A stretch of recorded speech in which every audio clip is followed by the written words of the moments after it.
বগুড়া ৬ ও শেরপুর ৩ আসনে নির্বাচনে গুরুতর অনিয়ম এবং ভোট কারচুপি, জাল ভোট সহ অনেক আপত্তিকর ঘটনা ঘটছে বলে অভিযোগ তুলেছে জামায়াতে ইসলামী। বৃহস্পতিবার মগবাজারে কেন্দ্রীয় কার্যালয়ের সংবাদ সম্মেলনে এই অভিযোগ করেছে দলটি। জামায়াতের সেক্রেটারি জেনারেল মিয়া গোলাম পরোয়ার বলেন, সকাল থেকেই জামায়াতের এজেন্টদের কাছ থেকে রেজাল্ট শিটে স্বাক্ষর করে নেওয়া হয়েছে। ভয়ভীতি দেখিয়ে কেন্দ্র থেকে এজেন্ট বের করে দেওয়া হয়েছে। নির্বাচন কমিশনকে ভোট গ্রহণ স্থগিত করার আহ্বানও জানান তিনি।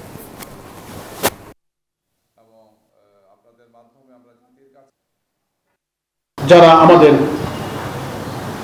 এজেন্ট ছিলেন সকালবেলায় তাদেরকে স্বাক্ষর নিয়ে নেওয়া হয়েছে রেজাল্ট শিটে, এবং দেখবেন এখানে প্রিজাইডিং অফিসারের স্বাক্ষরের জায়গাটা ফাঁকা ফাঁকা তো থাকবেই। সকালবেলা তো আর ভোটও শেষ হয় নাই, গণনাও হয় নাই, স্বাক্ষর করবেন কি? এরপরে এখন ইচ্ছা মতো ভোটের সংখ্যা বসায় দিতে পারবেন, বলবে আপনাদের এজেন্ট তো স্বাক্ষর আছে। এটা একটা গুরুতর অভিযোগ। এরপরে জাল ভোট দিয়ে সিল মারা হচ্ছে এবং এজেন্টদেরকে বের করে দেওয়া হয়েছে।